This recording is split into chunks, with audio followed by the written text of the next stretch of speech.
All right, here we go. The annual tradition, Dick. Are you ready? Hell yeah. A tradition like no other. The day after podcast, complete with I don't know if it's an alcohol hangover, but it's definitely a hangover of some kind. Definitely. The conference hangover. After the conference hangover, 3 days of back-to-back meetings, you're sort of a little bit groggy, but that's why it's good to take a step back and just reflect on what we've done for the last few days. The ASUG Annual Conference / Sapphire Now is in the books. You and I had largely different schedules, which is good. So we can compare notes. Now, we haven't really prepped this at all, and we don't know what either one of us is going to say. So surprise, surprise. Yeah. All we know is that you have to leave for the airport in a little bit. So we'll get this nailed down and then send you on your merry way. So what are your thoughts? Well, I mean, I like this conference. It was much more upbeat in terms of sort of just the vibe. I think that was in comparison to the last few Sapphires. I think you noticed that, especially on the keynotes of day 2, where everything sort of fit together in terms of the 3 individuals speaking, and each one had their own message. And I really liked Bernd's presentation, which was the middle one, which was sort of a combination of sort of S4 in terms of the context of the entire SAP landscape. That was really good. And then just jumping around a bit here, and then I really, on day 3 was Hasso's keynote, was the very long demo about S4 migration tools, and that was very useful as well. But I liked it.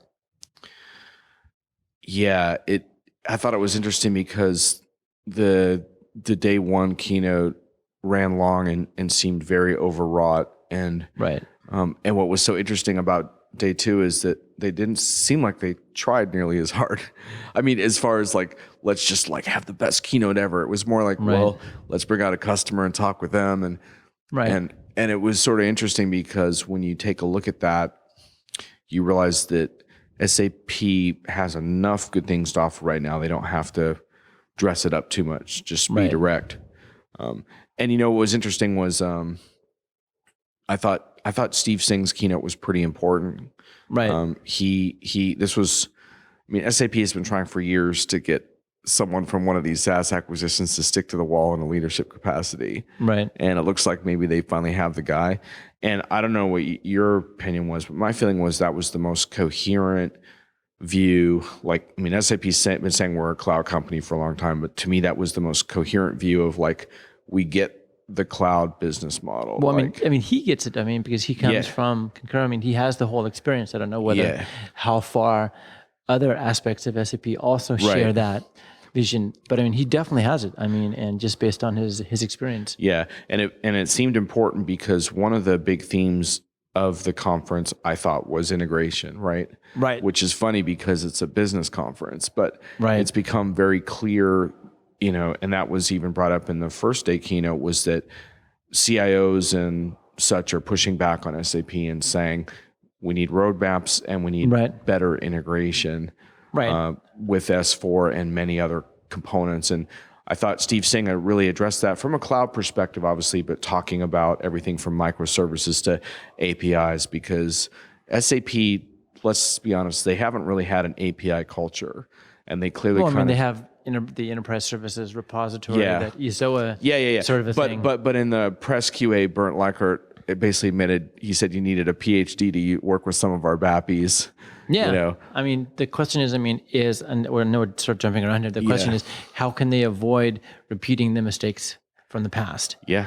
I think that's going to be a challenge. I like the vision, and you're right. API, this is a business conference, but API, that word kept on being used in terms of the announcement of the API hub. So that was intriguing.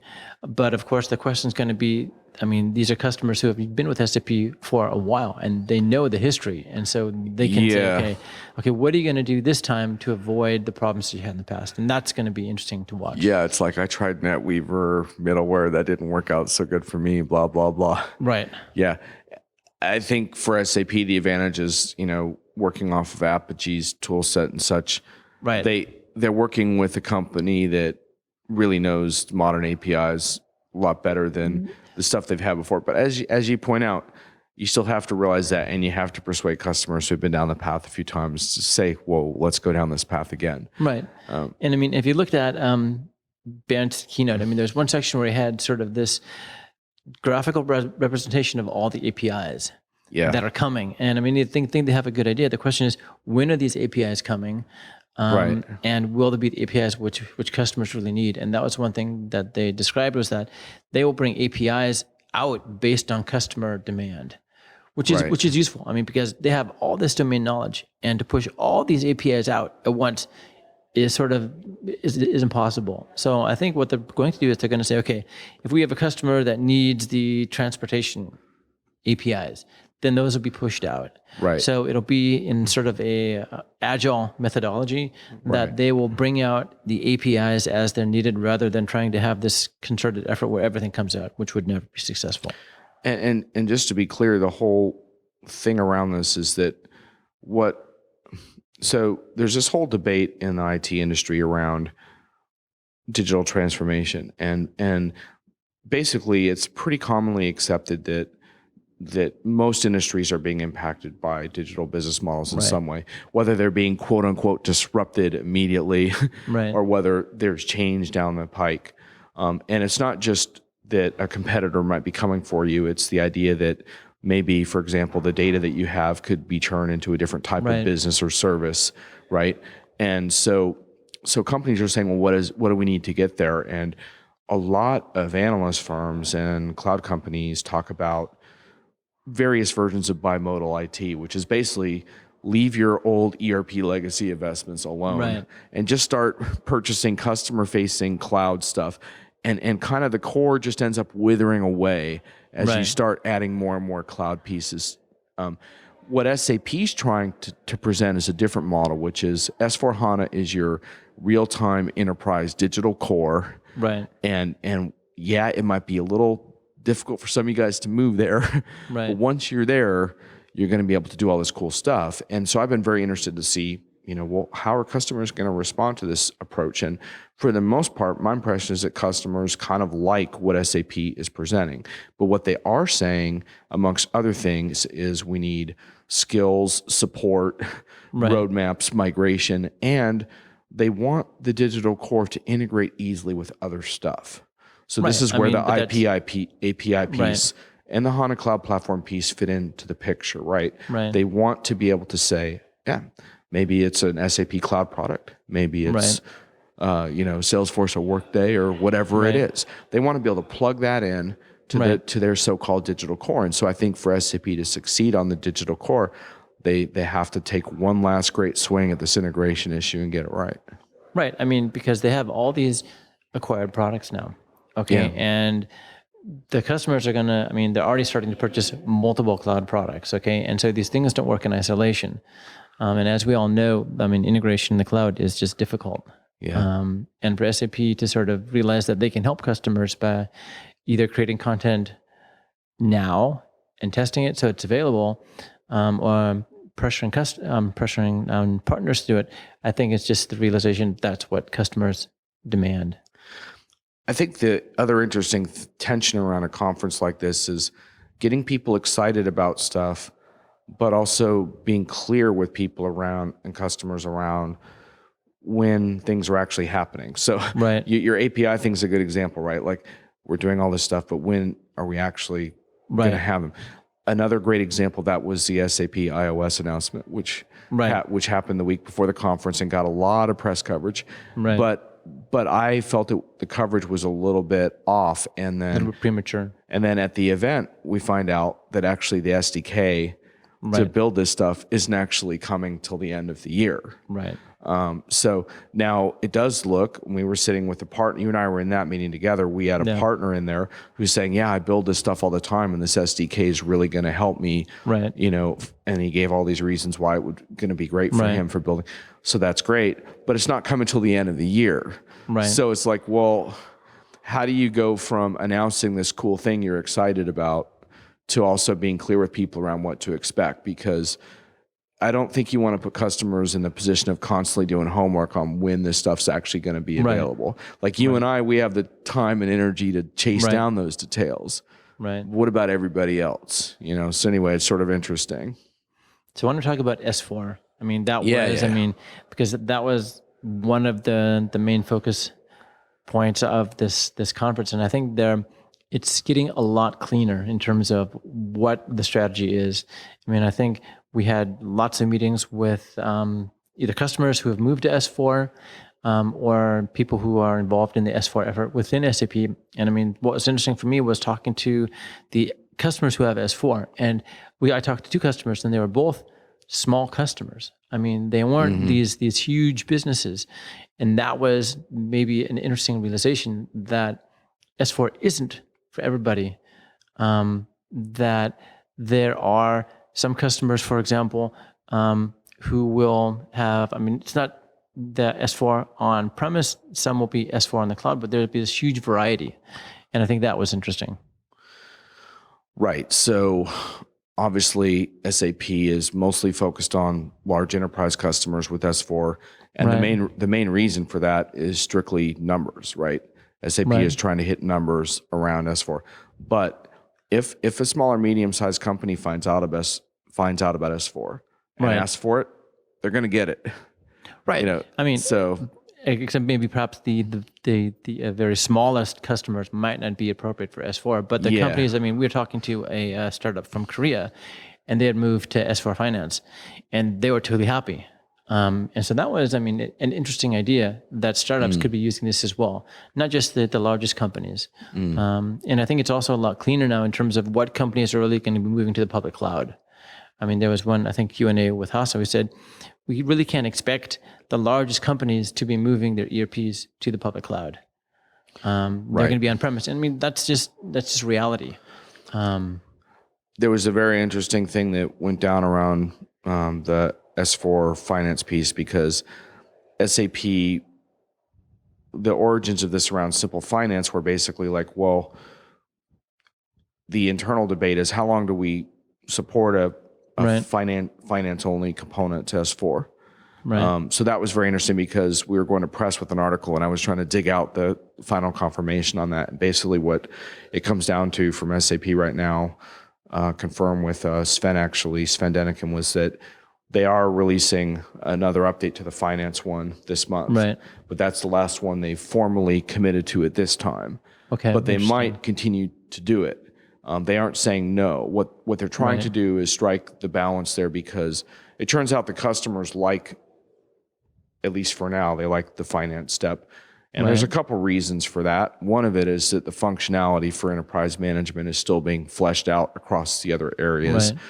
But also, it's perhaps a stepping stone, you know, and a stepping stone to start moving both technically and a business model type towards this new way of doing business with SAP.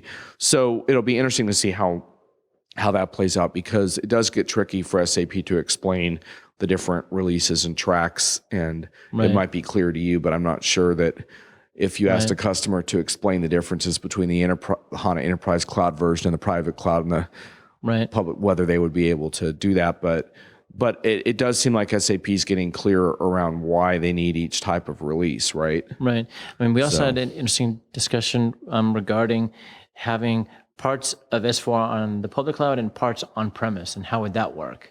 Because, I mean, people, probably won't move everything. If they said move the public cloud, they're not going to move everything at once. So they would move parts to the public cloud, and then parts would remain on-premise, and how that would work. And I mean, it was, because you have to remember that the public cloud has a different release cycle than the on-premise stuff. But the public is 4 times a year. And on-premise is once a year. So, I mean, you would think that there would be a difference, but because of the APIs, and the API, of course, you have to be backwards compatible. So you could probably keep the 2 systems integrated, which is an interesting idea.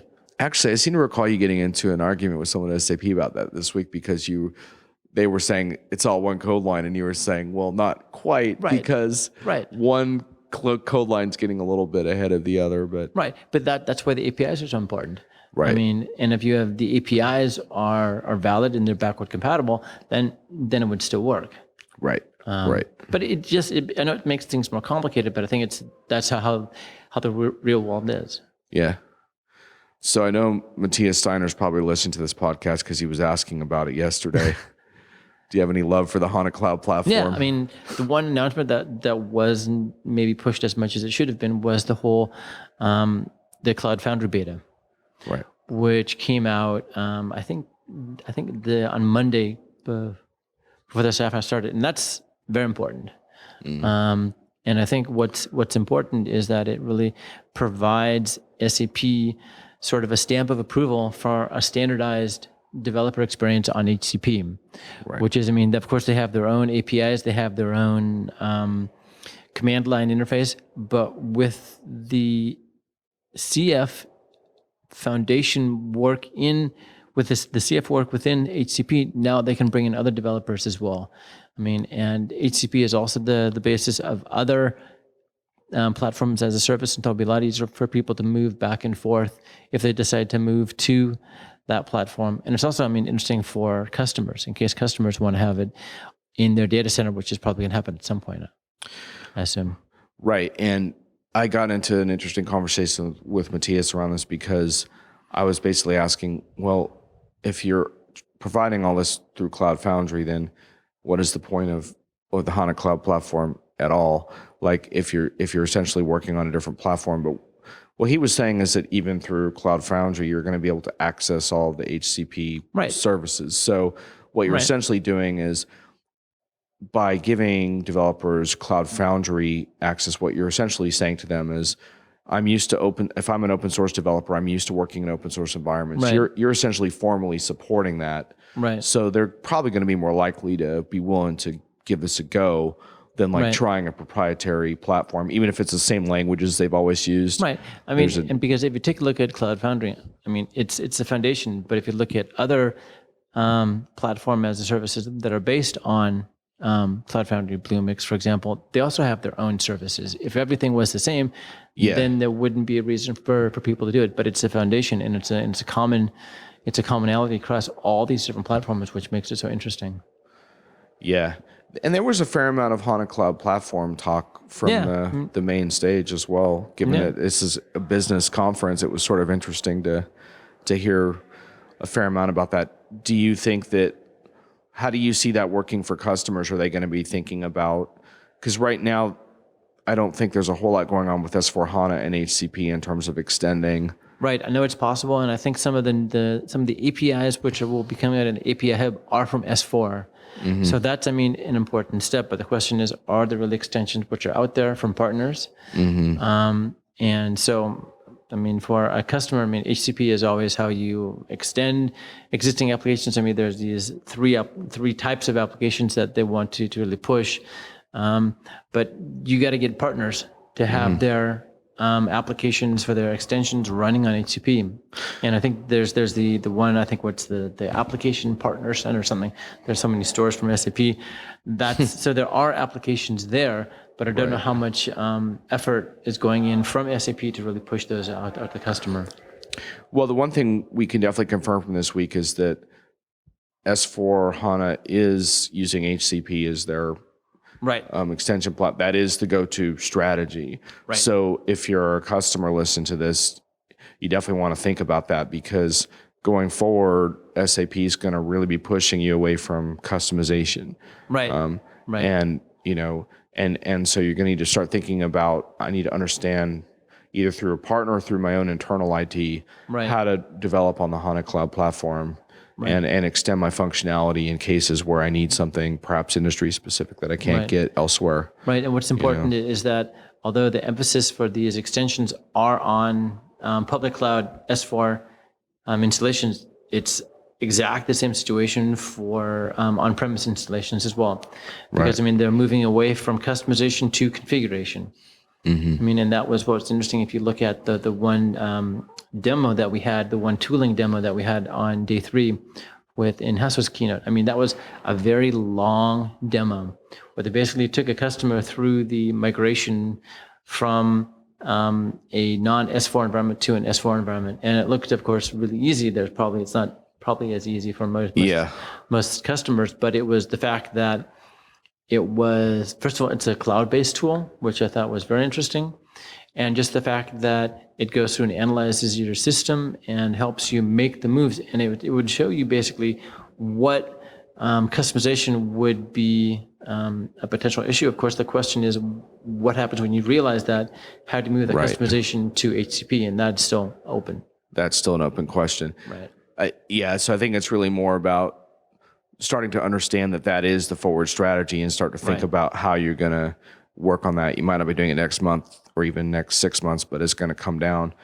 The other piece of it that, as far as new skills, was talking around the iOS stuff. The controversy going into the conference was, does this mean SAP is backing off of UI5 and Fiori? And it's very clear, talking to everyone from San Mien, who owns Fiori, to everyone else, that they're not backing down from that at all. Right. But what they are acknowledging is that device-based development has become important. It's become very clear that there's advantages to that, whether it's GPS location and taking advantage of, or maybe it's stuff on the phone like Gmail integration or email or whatever it is. And so that's essentially what they're trying to do. But the problem being that for an SAP developer, if they don't know Swift, they're not going to be able to develop in those environments. So that's the other sort of wake-up call here is, you're thinking about going forward with these types of apps. You're going to have to start thinking about how your SAP and your iOS teams can work together on this stuff. Right. It was a little bit of planning. You probably have some Swift resources somewhere. Now you got to figure out how to make those groups talk to each other and get along a little better. Right. I mean, there's one topic that I missed. That was the Microsoft announcement. Oh, yeah. I mean, and it was interesting that most of the content, there's a pretty big announcement. Most of the integration was based on Outlook in Office 365, which is, I thought it was really interesting, especially between, for example, SuccessFactors and Outlook, in terms of making, if you do a vacation request, then it goes and looks in your Outlook calendar and says, you have these conflicts, please reschedule, things like that. So, it's an interesting idea that it's moving beyond just the Duet-based sort of integration to a much higher level. Wow, you used the word duet. Wow. Yeah, I know. So, someone from showing my age. Someone from SAP is like shaking in shame and sadness right now over whatever happened to Duet. But yeah, what's also interesting is that integration, I think, goes via HCP. Yeah. And there were a wide spectrum of responses on the Microsoft. Dennis was like, yeah, whatever. And but Harold Ryder from Emphasis, he's excited about it. He claims that he has customers who are really, like, especially things like the 365 integration. He sees that as a pretty big step forward. Right. But I thought it was interesting because, when they announced the SAP iOS thing before the conference, I was trying to understand why they did that instead of saving it. And then when they had the big Microsoft Fest on the first day, I was like, well, maybe that has something to do with it as well. Because Apple and Microsoft on the same stage gets a little awkward sometimes. They have a lot of history. But I think, what's important is that we're seeing it more often is that SAP is partnering with other large vendors. It could be with HCP in the HCP space, or in IoT, or with Microsoft. I think that's a very wise move. They can't do everything, and they should just focus on their strengths and just bring in other people who can complement those. Yeah. All right. So did you learn anything else? I think we covered most of the news announcements. Well, we could also do the one digital consumer insight. Oh, yes. Becker's, Jonathan Becker's digital project. Yeah. That was, we haven't talked about it yet, but that was interesting. Well, it was a seriously interesting endeavor.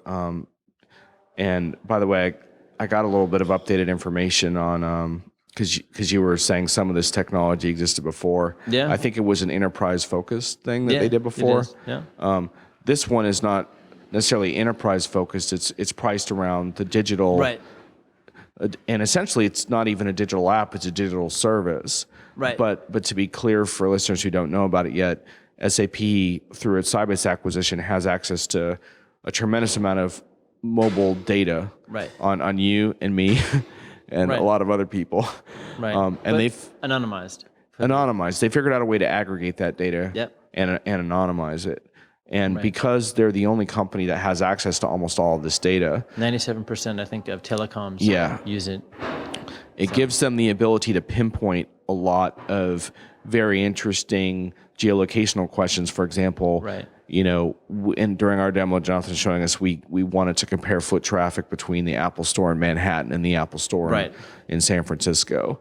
But in real time or near real time, in just a couple of minutes, we had that information at our fingertips. And essentially, you can order that as a service off of the SAP store.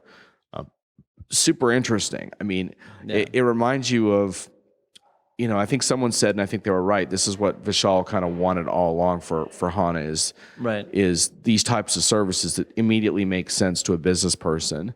I don't need to know that it's powered by HANA or, all I know is that this is super useful information that can help me. Price point that I can afford. Yeah. Right? Without sales staff, without having to do a 50-page document. Without migration tools, I can just get to work. I mean, to me, that's the essence of digital. I mean, maybe over time you do want a digital core. We could have a long discussion about the pros and cons of investing in that. But the immediate bang is I got to open a new store next week. Did I pick the right location or whatever it is? So that was super interesting. And it didn't get, I thought it was going to get some keynote love on the last day, but it didn't so much. Unfortunately not. But they may have ran out of time for whatever reason. But it is on the SAP store if people want to check it out. So, but that was really interesting. And someone told me, I don't think it'll succeed because SAP is not going to push it. So we'll see if that's the case or not. I mean, there's a new division dealing with data as a service. So, from Helen Arnold. So it's not like they're just going to ignore it. I mean, this is going to be just the initial push in this area. Well, also Jonathan Becker, he does know a thing or two about marketing. So I seriously doubt he would create, one of the coolest products he's probably ever created in his career and then just let it sit around and, the store and have his fingers crossed. I mean, he's going to try to figure out what to do about it. And he did get a lot of media attention this week. So he probably has already figured out something about that. So that was super interesting. I also had two interesting meetings with the Hybris and with the Ariba president, or the people who are responsible for those business units. Fascinating. Smart guys. They have some really good ideas in terms of what they're going to do for their particular area. And I really enjoyed the conversations I had with them. Yeah, the customer experience part is SAP is fun there because they make these self-serving statements about CRM being dead, which is really convenient when you're getting your ass kicked in CRM by Salesforce.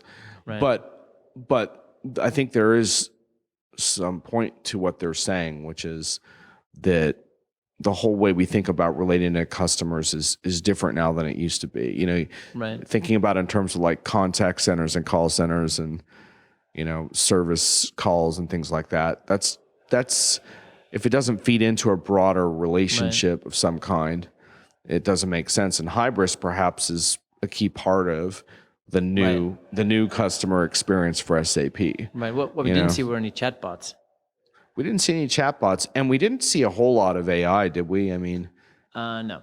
There was some references to it. There was some lip service paid. That into machine learning, but that's what the new buzzword. So you always got to mention those. Yeah, they mentioned them, but I didn't see a whole lot. But maybe by Tech Ed they'll be ready to rock and roll on that. Yeah, I think it was a fairly solid show for SAP. The one thing I would say is that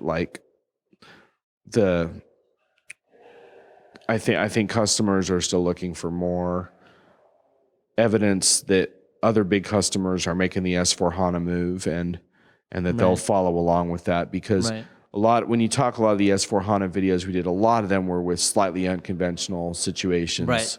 Not a classic core SAP customer. But we did get a couple of those as well. So it's starting to happen. But I think they also want to feel like it can happen in a situation where, like you get a Nestle or whatever and it's super cool, but they have such a strong relationship, they're picking up the phone with SAP. I might not have that level of relationship. So I need to feel like I can make that move without going there. What was the one program that Bill McDermott described in the first day, value assurance, or what's the name of that? Yeah. Yeah, so that was important. That was the one really program where they want to make sure that the S4 implementation projects are successful and on budget and based on certain standards. And I thought it was useful. I mean, important for customers to really take a look at that and say, okay, these are certain standards that they're going to follow to make sure that the sins of the past aren't repeated. And the final piece to that is that I did a video on the first day with Jeff Scott, CEO of ASUG. And obviously the ASUG people feel strongly and correctly that there's a whole different aspect of this conference. Part of it is just user education, and part of it is the ASUG voice. And what Jeff had done super interesting was collaborated with DSAG and managed to come out with a combined position paper on digital. Oh, really? I haven't seen that. They came out with a combined position paper on digital transformation, and also how SAP's products fit into that. And that is a really good vantage point for understanding, because if you're a customer, I would argue that you need to start by thinking about, what does digital mean in my industry? Right. How am I going to deal with it? And then you start figuring out how the SAP product portfolio might fit into that. And so for ASUG and DSAG to get on the same page, I mean, it's pretty amazing on just about anything, but especially digital, because especially DSAG in the past, they've definitely been a little bit of a pushback on digital hype. They're, these are good. Like solid German dudes and dudettes, right? They don't, they've seen a lot of things come and go. They're not going to hop on the digital bandwagon for no reason. So the thing I got from the report that was useful and the interview with Jeff, was that there is this fundamental acknowledgement that industries are changing, and that customers need to think about that, and they're going to push their users a little bit to think about that. But then they also went through what are some of the challenges, everything from talent to business model change, and how customers should think about that, and then ultimately what SAP should be doing. And I think the good news for SAP is that these user groups have pretty much said, they haven't said, oh, you're totally on the wrong track here. What they have said is that we need a lot more help getting there in a variety of ways. So I was talking with someone from SAP last night, and they were asking, how do we do? And I said, I thought you did pretty well, because honestly, I'm surprised by how many customers have bought into your digital core message. It's more than I would have expected. But then I also said, you have to find a way to buy time on Wall Street for a couple of years, because this is not going to kick in overnight. And the Wall Street investor crowd and the financial analysts, they don't really understand what SAP is doing, in the sense of like, oh, this is a good bet, let's just hang out and wait for this to come around. They're still looking at, are you a cloud company? And they're evaluating based on SaaS valuations, which is how they've approached the enterprise for a number of years now.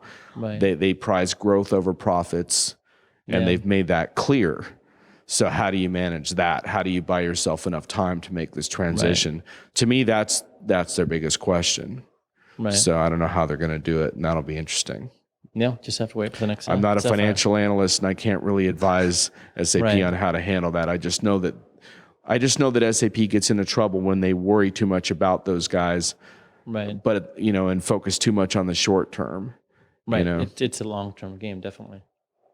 And for yourself, this is also rather interesting. I don't know how much you want to talk about this, but you yourself are getting a lot of hands-on experience in new cloud paradigms through. I mean, right now I'm basically working on our ServiceNow team, and so I know, based on my experience on a day-to-day basis, that it's often not easy. I mean, I have a much better understanding now of the difficulties that can occur, and that's why I'm much more aware that SAP is in some areas is doing an excellent job. Security, in terms of data privacy from Europe and things like that, they're doing a really good job.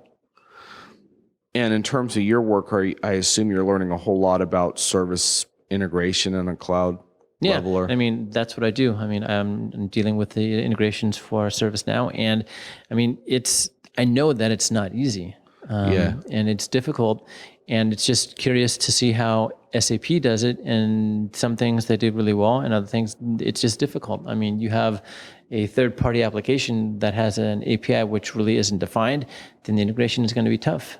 But if customers need it, then you got to find a way to realize it. And I mean, we haven't mentioned the HANA Cloud Integration Platform yet, but that's, I mean, well, that's supposed to be the go-to location for integrations, and I'm going to be curious to see what really happens there.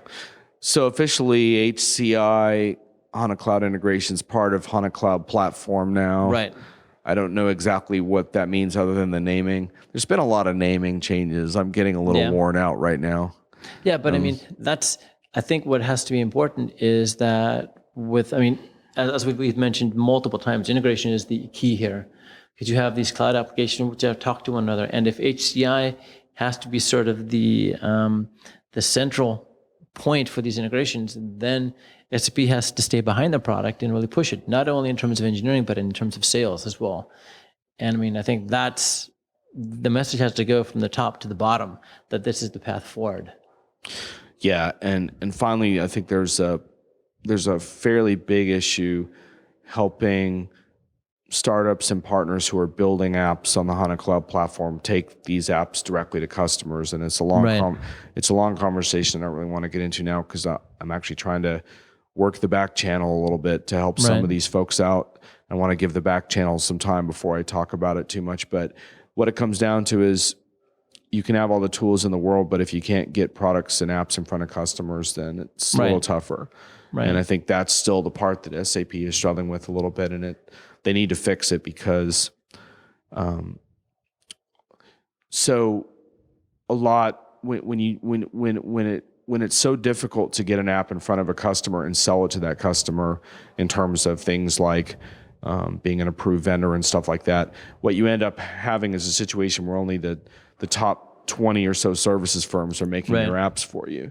And you're missing out on a lot of interesting stuff. Right, innovation from the smaller companies, yeah, of course. Because there's a lot of cool startups doing everything from virtual reality stuff to cool industry-specific stuff in a particular industry where they have like hardcore lean startup. You want those people involved in your ecosystem. And I think in my mind, that's something SAP has to do. And they're not there yet on that. So that's something I'm going to be watching heading into TechEd, if they can kind of make that better, because you can talk about a platform all you want, but if you can't get people to market, it's not going to work. And unfortunately right now you can't just slap apps up on a store and get it done. If your direct sales force isn't invested in that in some way and sees the advantage of it, then it's not going to happen. Right. I think the Salesforce is now very aware in terms of SAP's cloud products. Yes. I think that awareness is now pretty much through the whole Salesforce. But the thing is, all the partner apps, because those are critical as well. You need both. Yeah, and in certain domains, it's a huge competitive advantage. I won't get into the full details, but in the HR space, I think SuccessFactors, one of their big advantages if they're up against Workday is the ability to extend on the HANA Cloud Platform. Right. And you need partners to be able to build your customers something nice. Right. And the more apps you have, the more you're going to blow them away. And so you got to seize the moment. You built this platform. Right. Now, make the marketplace part of that real. Right. So anyway, that's a whole nother thing. All right, so we should probably wrap, get you on your way. Okay. Anything for TechEd? Are there any themes? TechEd's early this year. The Vegas one is like early September. Is there anything you're going to be like hoping that they move ahead on? Just be watching HCP. What I always hoped for was that there would be sort of this explosion in terms of APIs, which would be released just based on the business services that are coming from Hybris Yas, and it hasn't occurred yet.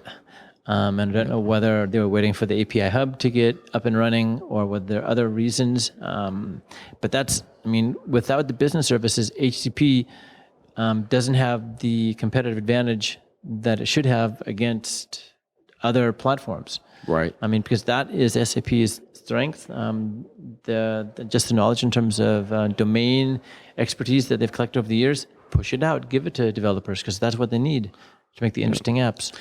By the way, if you're from SAP and you're listening, Dick's going to want your stats. I learned this yesterday. So He's not just going to want to hear you say we got a bunch of APIs and a bunch of people using them. He's going to want to know how many APIs, how many people are using them, preferably in visual format. So you got some time to work on that. So don't find yourself in a meeting with Dick without those stats, or it might go downhill for you pretty quickly.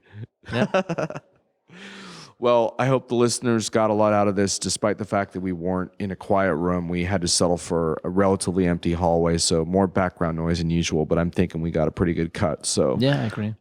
Thanks for the time. It's always a pleasure, Dick. Yep. Appreciate it. Thanks.